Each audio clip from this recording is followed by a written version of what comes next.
காஞ்சிபுரம் மாவட்டம் ஆலப்பாக்கம் சித்தேரியில் மீன் குஞ்சுகள் இருப்பு திட்டத்தின் கீழ் 82,000 மீன் குஞ்சுகள் விடப்பட்டது.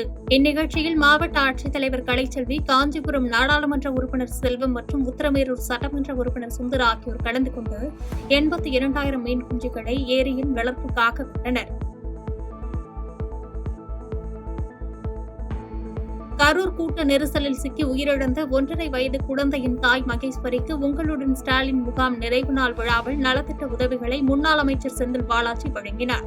அப்போது மாற்றுத்திறனாளியான மகேஸ்வரி காதொலி கருவி கேட்டு ஏற்கனவே விண்ணப்பித்திருந்த நிலையில் உங்களுடன் ஸ்டாலின் நிறைவு நாள் விழாவில் காதொலி கருவியை பெற்றுக் கொண்ட மகேஸ்வரி முன்னாள் அமைச்சர் செந்தில் பாலாஜி காலில் விழுந்து நன்றி தெரிவித்தார்.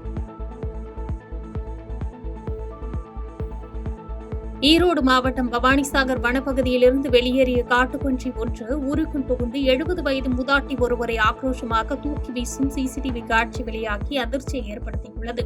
இதனால் அச்சமடைந்துள்ள அப்பகுதிவாசிகள் வனப்பகுதியிலிருந்து ஊருக்குள் புகும் வன விலங்குகளை கண்காணித்து வனப்பகுதிகள் விரட்ட நடவடிக்கை எடுக்க வேண்டும் என்று கோரிக்கை வைத்தனர்.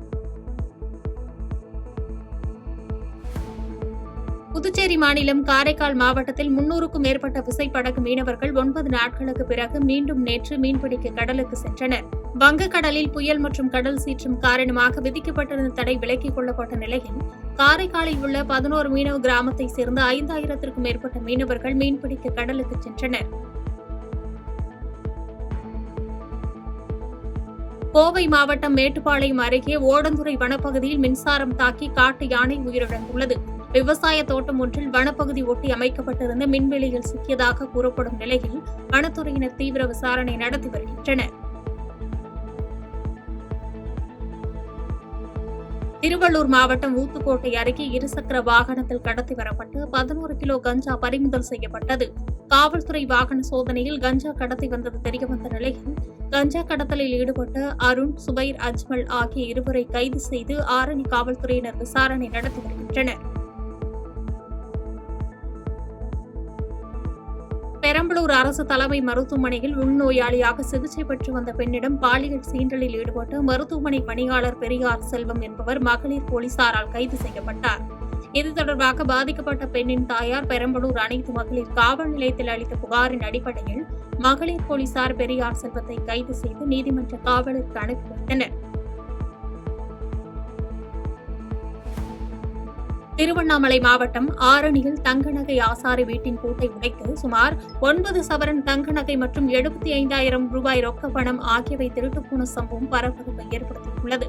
இதுகுறித்த புகாரின் பேரில் வழக்கு பதிவு செய்த போலீசார் கைரேகை நிபுணர்கள் மூலம் தடயங்களை சேகரித்து மோப்பநாய் உதவியுடன் குற்றவாளிகளை தேடி வருகின்றனர். சென்னை வண்ணாரப்பேட்டை விஜயராகவன் தெருவில் ரேஷன் கடையின் மேற்கூரை இடிந்து பெண் விற்பனையாளரின் தலையில் விழுந்ததில் படுகாயங்களுடன் மீட்கப்பட்டு மருத்துவமனையில் அனுமதிக்கப்பட்டுள்ளார். இந்நிலையில் பேராபத்து ஏற்படுவதற்கு முன்பு துறை சார்ந்த அதிகாரிகள் ஆய்வு மேற்கொண்டு உரிய நடவடிக்கை எடுக்க வேண்டும் என்று கோரிக்கை எழுந்துள்ளது.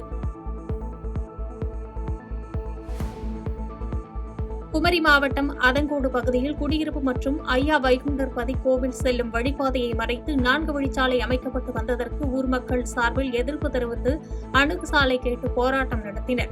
இந்நிலையில் கிள்ளியூர் சட்டமன்ற உறுப்பினர் இவ்விவகாரத்தில் தலையிட்டு தேசிய நெடுஞ்சாலைத்துறை அதிகாரிகளிடம் பேச்சுவார்த்தை நடத்தி அணுகுசாலை அமைக்க அனுமதி பெற்று அதற்கான வேலையை துவக்கி வைத்தார். குமரி மாவட்டம் நாகர்கோவில் மாநகராட்சிக்குட்பட்ட 22வது வார்டு பகுதியில் சாலை பல வருடங்களாக குண்டும் குழியுமாக காட்சியளிப்பதால் அடிக்கடி விபத்துகள் நடைபெறுவதாக புகார் எழுந்துள்ளது. மேலும் மழைக்காலங்களில் தண்ணீர் செல்ல வழியின்றி சாலையில் தேங்குவதால் நோய் தொற்றும் அபாயம் உள்ள நிலையில் மழைநீர் தேங்காதபடி சாலை ஓரத்தில் ஓடை அமைத்து பழுதாகி காணப்படும் சாலையை செப்பனிட்டு பொதுமக்கள் சிரமமின்றி செல்ல வழிவகை செய்ய வேண்டும் என்று பொதுமக்கள் கோரிக்கை வைத்துள்ளனர். வரும்போது வண்டி சில்பாகி உளுந்து கை காலில் நல்லா அடிபட்டு போய் இருந்தா எப்படி இருக்க முடியும்? சின்ன வழக்கை தாக்கு பிடிக்க முடியல. இன்னும் மாநகராட்சி ஏரியா கண்டுவிட மாட்டேங்கிறாங்க. இந்த ஏரியாவை செய்திகளை உடனுக்குடன் தெரிந்து கொள்ள கீழ்கண்ட கேபிள் மற்றும் டிடிஎச் நெட்வொர்க்குகளில் எம்நாடு செய்தி தொலைக்காட்சியை காணுங்கள். பாதகம் செய்பவரை கண்டால் நாம் பயம் கொள்ளலாகாது பாப்பா. மோதி மிதித்து விடு பாப்பா, அவர் முகத்தில் உமிழ்ந்து விடு பாப்பா. அண்மை செய்திகளை உடனுக்குடன் தெரிந்து கொள்ள இணைந்திருங்கள் எம்நாடு தொலைக்காட்சியுடன்.